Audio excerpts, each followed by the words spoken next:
Hello and welcome back to the another episode of Daily News Quiz Analysis for IAS Prelims 2025. It is 22nd December, and in this video we are going to solve different types of questions which are very much relevant for your preparation. Before we will start solving these questions, I would like to give you the brief introduction about the video so that if you are the first time visitors of this channel, you will get more connected with it. In nutshell, if I would speak in this video, we will probably discuss three types of questions. In the first set of questions, we will discuss questions directly from the current affairs. What we do, we take up the most important articles from the newspapers which are relevant for your preparation, whether it would be mains or prelims. We take up those articles, we break them down into the simplest language possible, and we derive the possible prelims questions which can be formed from those particular articles.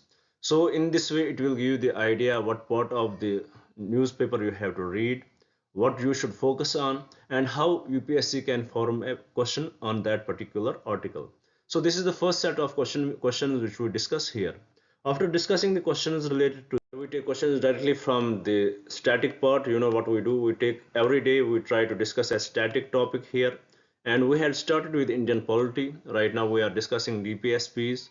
In DPSPs, we will form a prelims based question on a particular article which we have to discuss today, and we will give the idea, even though the article may seem small, but still how UPSC can ask a prelims based question on that particular article, and they had done it in multiple times. How UPSC can confuse you regarding that. So with this, we will give this idea, we will give this practice how you have to be well prepared before the exam. After discussing these questions with respect to the current affairs and the static part, we shift our approach towards the last. We will discuss some previous year questions. What we will do, we will take up some previous year questions, we will discuss them, and we will try to find out the ways and methods by which we can solve those questions and how we can implement the knowledge which we get from those particular questions in the upcoming exam. And also we will try to find out the methods if we don't know the if we don't have the proper knowledge about the question, how still we can score that question, how still we can guess that question correctly. So these are the things which we are going to discuss here. So this is in a nutshell about our initiative, what we are going to discuss in this. Now with this, I would like to request you one more thing. After that we will start discussing.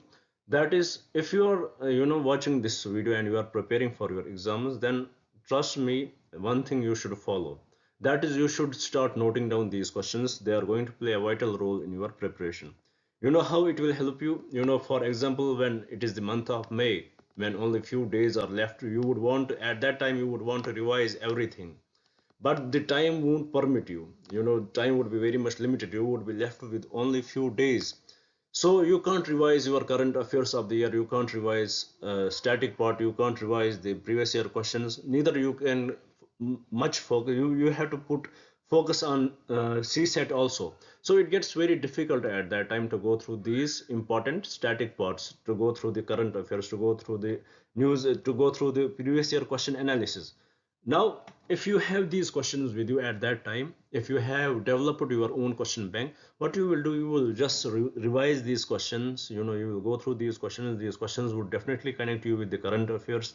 They will connect you with the static part as well as the previous year question analysis they will give you. So in this way, you will get more confident before entering the exam hall. It will boost your confidence. And also, who knows, as our sources are same as what the UPSC is using, so there might be chances that many questions can coincide, or at least many statements can coincide. So being on the safer side, being well prepared, it is obligatory, it becomes obligatory for you, if you are watching this video, to note down these questions and be very well prepared before the exam. So this is what I would request you guys. If I was at your place, I would definitely do that. Now with this, let's have a look at the first question which we have to solve today. Before we will solve, I would like to request you guys, please do subscribe the channel. If you are watching it, if you have not subscribed it yet, please share it with your friends so that they may also get benefited from this initiative. And also do write in the comments, what do you feel about the video, what else should we bring for you. If we are if we are lacking somewhere, please do write in the comments that we will try to improve that. And you are open to criticize us, but be little respectful in criticism. So this is what I would like to request you guys. Now with this, let's have a look at the first question which we have to solve today. The today's question is about the quantum computing. So why we are discussing, you may ask me questions, or why we are discussing this question today, what is the reason why we had brought this? Because there was a direct article in the newspaper which talked about why are Indians what are Indians plans for a quantum satellite. So what are our plans for the quantum satellite?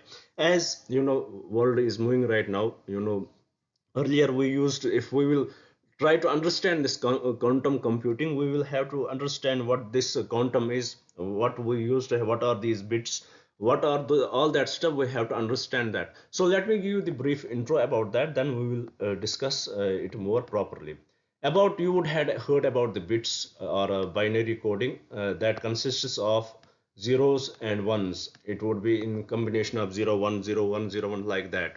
So there are two dimensions to it, either 0 or 1. It would be either 0 or it would be either 1. But in the quantum it is little different. There would be superimposition. It would be, the quantums would be in qubits. There would be superimposition of 0 and 1. What it would be, it is like at the same time it can be 0 and it can be 1. So in the quantum computing we use photons, and that photon can be either 0 can or 1 at the same time. So photons are used. You would have heard about, if you will connect it with the classic physics, you would have heard about the dual nature of light. It is also a wave, at the same time it is a particle nature. So it has something relation, somehow related to it. And when we bring this concept here about the quantum computing, in like in bits in classical computing which we have earlier, which we are using right now, they had binary codes which are either 0 or 1. But in quantum computing it would be in qubits. There would be four codes, four possibilities of the photon. It would be either 0 in the photons, it would be 0 1 at the same time, or 1 0 at the same time. So there are these combinations happening in the quantum computing. So why we are shifting from binary to quantum? Because in binary, even though combinations are very huge, combinations are very huge, it would, but still there are some limitations on the combination. At the end it ends somewhere. But for the quantum, uh, unlimited, there are unlimited combinations for photons. That's why we are shifting towards the, from binary to the quantum computing, from classic to the quantum computing. Now this was the little understanding about it. With respect to this, in our country we have the national quantum mission. We had started the national quantum mission, which is which is under the Department of Science and Technology. National quantum, the national quantum mission, it is under the Department of Science and Technology. So it is under it, under this we are developing satellites which are using the quantum computing. Why we are going for such quantum computing? Because it gets very difficult to intercept the information between that. So I will explain here I will try to explain you here one thing about the encryption. You would have heard about the cipher encryption. For example, if I want to send a message, for example, I'm a person A, and here is person B. I want to send a message to person B. So what will happen if there is person C here and he wants to intercept it? You know, if the message is simple, he can easily understand it. But if it is encrypted, if it is encrypted in binary language, for example binary codes, it gets difficult for this person to understand it. So it will also get difficult for person B to understand it if they don't have the key to understand it. For example, I will send it in 1 2 and 3, and these numbers, 1 stands for something, some word, 2 stands for some other word, 3 stands for some other word. Or I will give you here a classic example of 143, which as kids we used to say it as I love you. you know for that to understand this message, the person B should have the key. So for this, what will we do? We'll say the person A will send the key of this of this with this code, and when B will get it, he will understand that. But here is a problem. Here is a problem with this concept, that if a person C, he somehow gets to know about this code and he gets the key, and he will read it and he will send it to the person B, and person B would never be able to know that this code has been read by some other person. So this is the drawback of this cipher computing. So this is drawback of the cipher encryption. But what if we are what if we are sending, irrespective of this code, what if this code is sent into the quantum, what if it is sent in the quantum photons, what if this code is, this key is sent into the quantum photons, and photons, we know they have some energy levels, and if the third person is trying to encrypt it without secretly trying to encrypt it, the B person to whom this message was sent, when this message will be sent to the B person, he will understand that the energy level of this photon, these photons, the energy level of this quantum has been disturbed, and he will understand that somebody else has read it. So these are the applications of the quantum mechanics of the quantum computing in the quantum satellites. The people, the other countries can't understand it. If they try to if they try to hack the information, if they try to read the information, if we use these quantum numbers, if we use these photons, the receiver of this information will very much understand that this information has been altered by someone else. But here is also a drawback with it. And here is the major drawback which right now is associated with is I will make you understand that by an example. For example, A sends a message to the B, and somebody C, he intercepts it, he receives the message, he intercepts it, he has the key, he understood the photon mechanism with respect to it, and he understood the code. But what will C do? He, irrespective of sending the same message, he will send his same type of message made by him, in which the photon energy would be neutral, in which the photon energy will match with that sent by the A, and he will send it to B. So that here is the problem of the source. Who is the source of the message? That can't be understood by the help of this by the help of using quantum computing in satellites. By this quantum computing, we are not able to understand who is the source of the message. So this is the one of the drawback associated with it. And similarly, this is purely hardware based and can't be upgraded easily, and also in this the risk is too high, yet we have not achieved that advances in the quantum computing. So there are possibilities of huge errors in this. So this is in nutshell about the quantum computing, how it is how it can be very much a game changing with respect to the security of our country, how how it can help in the intelligence in the security department.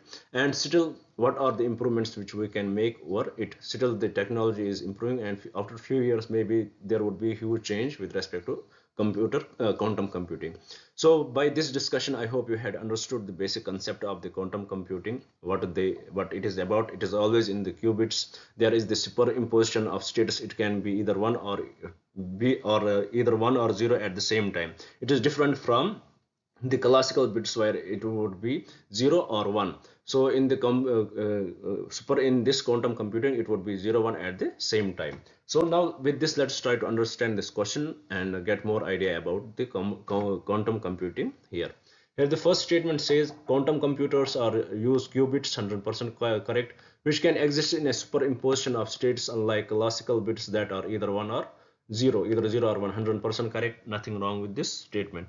In the quantum computing, it would be 0 1 or 1 0 at the same time. Second statement, quantum entanglement allows qubits to be linked together in such a way that they share the same fate even when separated by large distance. So this quantum entanglement is it is a concept in physics. For example, two particles are entangled to each other in such a way. For example, if you change the direction or a state of its one side, the another side which is entangled to it, the another particle which is entangled to it, that will indirectly change its side. So this is the quantum entanglement. It allows qubits to be linked together in such a way that they share the same fate even when she is separated by large distance. 100% correct. Nothing wrong with this statement. Then third statement, quantum computing is expected to have limited application. Totally incorrect. Here we can mark it incorrect, because it has huge applications. Wherever we will see, we will look, we will find its applications. So with respect to this question, the correct statements are statement 1 and statement 2 only. So by solving this question, I hope you had understood the concept of quantum computing, you had understood the concept of quantum entanglement, you had understood the concept of what is quantum computer, how they use qubits, how its state can be either 0 and 1 at the same time, and also you had understood the concept of cipher encryption, what are the major issues related to it, and how the quantum computing, how this quantum cryptography helps in solving those issues. So I hope you had understood it very properly. Now with this, let's move to the another question and try to solve that. Here now, another question. Here we have to discuss about the Food Safety and Standards Authority of India.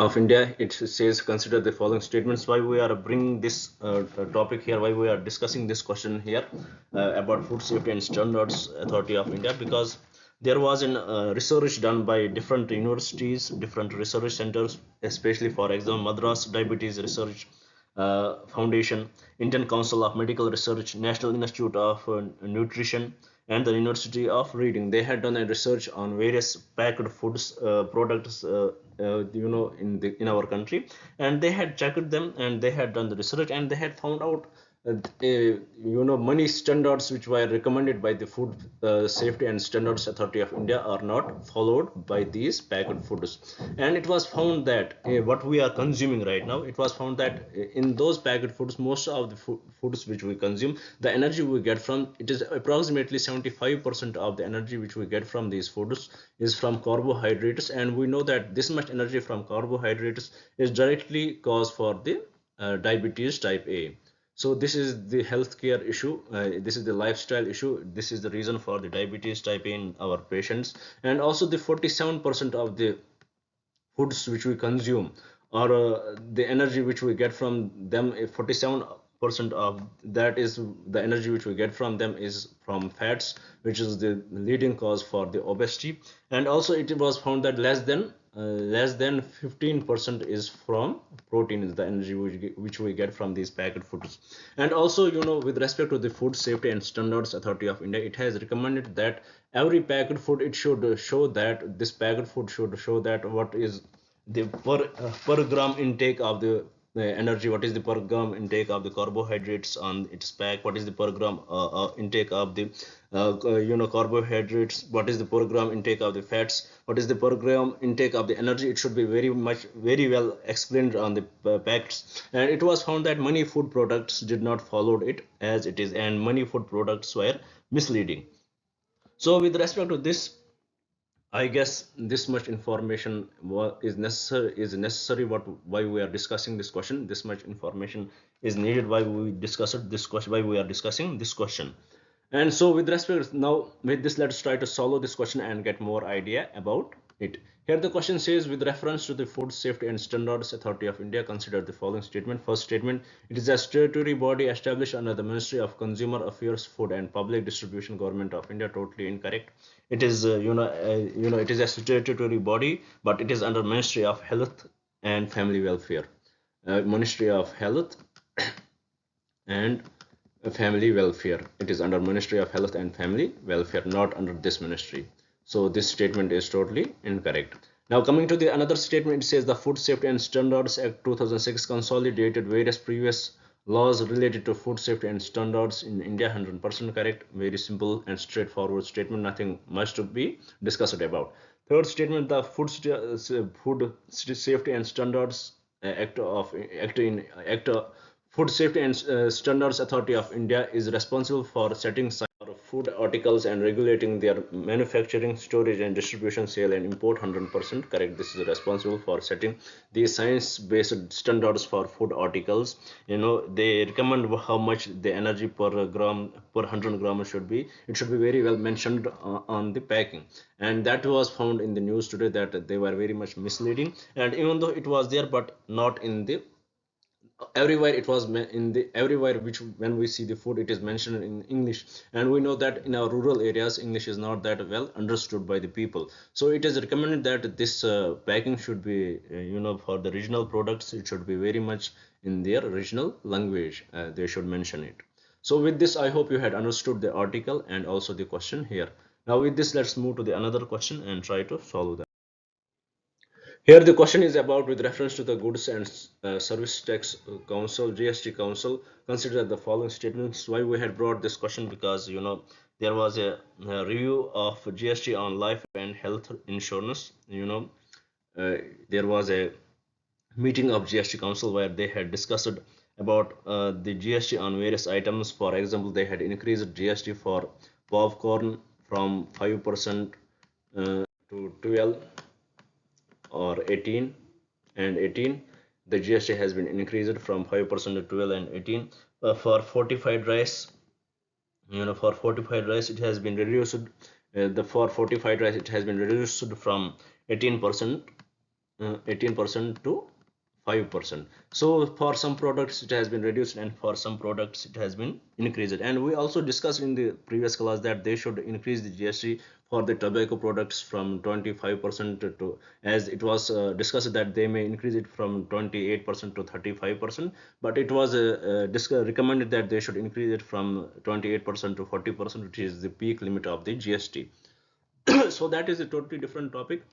Now here why we are discussing this, as I told you, they met and they increased the GST for some products and reduced it for some products. And with respect to the healthcare and insurance, they are going to review it. They did not decide it yet, because if they are going to increase the GST for that, it will lead more people to not go for the insurance premium with respect to healthcare. So there are major issues with it and they will discuss it. And also with respect to the gift vouchers, the GST has been there will be no GST on the gift vouchers. So this is in nutshell what was in the news. Now here what becomes important for us is the GST Council. We need to have this basic information about it. The first statement, here let's solve the question. Here the question says, with reference to the Goods and Service Tax Council, consider the following statements. First statement, the GST Council is a constitutional body established under Article 279 of the Indian Constitution. 100% correct, nothing wrong with the statement. Second statement, Union Finance Minister is the chairperson of the GST Council. 100% correct, nothing wrong with the statement. Third statement, each state has one vote in the GST Council regardless of its size or population. This is totally incorrect. You know how? Because for the center, the weightage of the vote is, for the GST Council there is concept of weightage of the vote. For the center it is 2 by 3, and for the states in combination it is for the center it is 1 by 3, and for the states in combination it is 2 by 3. So there definitely would be, there is the voting person, the number of votes for the state. There definitely is a number of votes for the state, but this, regardless of its size, it is not that correct, because it plays in a different way. It plays in the combination of the states, and it divides the center and the states. So the size of the population, or we can say regardless of the size of the population, is an absurd way to understand the GST Council voting, because it defines it with respect to the weightage of the votes, and this weightage is divided between the center and the states in combination. For the center it is 1 by 3, and for the state it is 2 by 3. So this statement is incorrect. Statement 3 is incorrect. Now coming to this statement 4, which is the last statement with respect to this question, it says decisions in the GST Council are taken by a 3/4 majority of the weighted votes of the members present and voting. 100% correct. So with respect to this question, the correct statements are statement 1, statement 2, and statement 4. So with this, the correct statement would be option A, which is 1, 2, and 4. Now with this, I hope you had understood the basic concept about the GST Council, and you had also understood why it was in the news, because for some products the GST has been increased, for some it has been reduced, and for some it has totally been excluded. And also for some there would be a definite review over it. Now with this, let's move to the another question and try to understand. Here the question is about with reference to the recent amendments to the conduct of elections rules in 1961, particularly concerning Rule 93(2)(a), Consider the following statement. Recently this was amended by, there was a case in Punjab and Haryana High Court with respect to a election in a constituency where the High Court asked for the CCTV footage, and it should be shared with the particular person who was aggrieved. And so with respect to this, the 1961 Conduct of Election Rules Act, in that particular act, this provision was amended by the government, and it was added in that provision that the CCTV won't be shared with any candidate, or it won't be shared. It won't be asked by the courts to share it with them. The reason for that, the election commission, the reason which they gave for that is, this CCTV footage can be misused. And right now we have it is the time when AI is operating, when AI is controlling the world, when AI is controlling the digital media, so it can be very much misleading. So this part was amended, this rule was amended, rule 93(2)(a). In it was mentioned that only those it was restricted to the public, it was restricted to the public inspection to only those papers which were specifically mentioned within the Conduct of Election Rules 1961. So it definitely excluded the CCTV footage, that those CCTV footage can't be shared. So this is why we are going to discuss, why we are discussing this. This is the context of the question. Now with this, let's try to solve the question itself. Here the question says, with reference to the recent amendments of the Conduct of Election Rules 1961, particularly concerning Rule 93(2)(a), consider the following statement. First statement: prior to the amendment, Rule 93(2)(a) mandated that all papers relating to an election were open to public inspection. 100% correct, nothing wrong with the statement. Statement 2: the recent amendments of Rule 1932A now restricted public inspection to only those papers specifically mentioned within the Code of Election Rule 1961. Correct, but it has excluded CCTV. Third, the amendments has been criticized for potentially reducing transparency and limiting access to crucial election-related information. 100% correct. So with respect to this question, all the three statements are correct. And I hope by solving this question you had understood it, and you had understood the basic context of the question itself by solving the question. Now with this, let's move to the last question of today's discussion from the current affairs. After that, we will shift our approach towards the static part question. Here today's last question with respect to the current affairs is from the forest cover. As you know, India State of Forest Cover Report 2003 is out, and it has given us some basic information with respect to that. It has shown us that how the forest cover, which was found in 2021, it was 2021, the forest cover was 21%, and it has increased in India from 21% to 25.17% forest cover. 25% it has increased in 2023, 23 report it is. And also it has showed us that how MP is still the largest area under the tree cover, and the largest growing forest cover is in Chhattisgarh. So these are few key informations which we should know about it. Now to understand this, we have to understand the forest cover and the tree cover. What is the basic difference between the two? Understand this difference between the forest cover and the tree cover, we will understand it by this question and get more idea about it. Here the question says, regarding the term forest cover and the tree cover as used in the context of forest assessment in India, consider the following statements. Here first statement: forest cover includes all lands more than 1 hectare in area with a tree canopy density of more than 10%. 100% correct, more than 10% irrespective of ownership and legal status. 100% forest cover is that it should be a land more than 1 hectare, and tree canopy should be or we can say tree canopy should be more than 10%. It should be more than 10%, then it is a forest cover. What is this tree canopy? For example, when we watch through satellites, we will see only the upper part of the tree, and it will like this, and this is tree canopy. It should be its density should be more than 10%, then it is a forest cover. Statement 1 is totally correct. Statement 2: tree cover refers to patches of trees outside recorded forest areas having an area less than 1 hectare. 100% correct, and tree canopy should be less than 10%. Third, both forest cover and the tree cover are assessed using remote sensing data. 100% correct, nothing wrong with the statement. Fourth, the sum of forest cover and the tree cover constitute the total green cover of the country, 100% correct.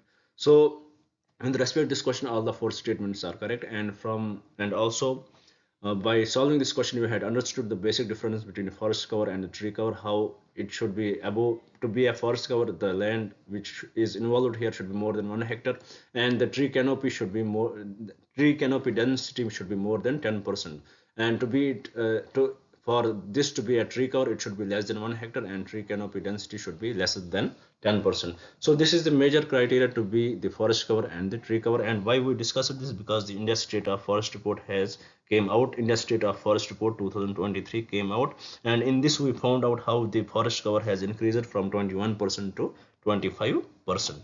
So with this, let's move to the towards the, by this we had completed the questions with respect to the current affairs. Now let's move towards the another part of our discussion where we will solve this static topic. Here today's static topic question is with reference to Article 48A. Yesterday we discussed Article 48, so we are discussing 48A of the Indian Constitution. Let us solve this. Let's understand this by solving this question. Here, first statement about Article 48A. It is a part of directive principle of state policy, 100% correct. Part 4 of the Indian Constitution and not enforceable. That we understand. Second statement, it mandates the state to organize agriculture and animal husbandry on modern and scientific lines. Totally incorrect, because it is the part of the Article 48, not 48A. Third statement, it was inserted in the Constitution by the 42nd Amendment Act of 1976, 100% correct. Fourth statement, it will define what it does say. It directs the state to protect and improve the environment and safeguard forest and wildlife, 100% correct. So Article 48A, it says that it directs the state to protect and improve the environment and to safeguard forest and wildlife. And about this, we came to know that it was inserted into the Constitution by the 42nd Amendment Act of 1976. So with respect to this question, the correct statements are statement 1, 3, and 4. And from the code given below, the correct code will be option A. So by solving this question, I hope you had understood the article itself, what are important points in it, and you know what it is about. Now with this, let us shift our approach towards the last part of our discussion, where we will solve some previous year questions. Here today's previous year question is with respect to the British colonial rule in India. Consider the following statements.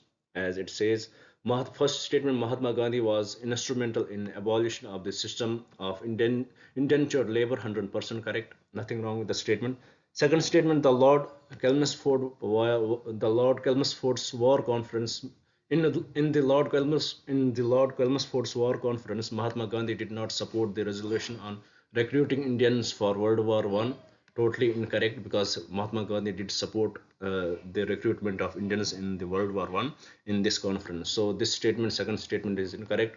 Coming to the last statement of this question, it says consequent upon the breaking of the Indian National Congress was declared illegal by the colonial rules, 100% correct. So with respect to this question, the correct statements are statement 1 and statement 3.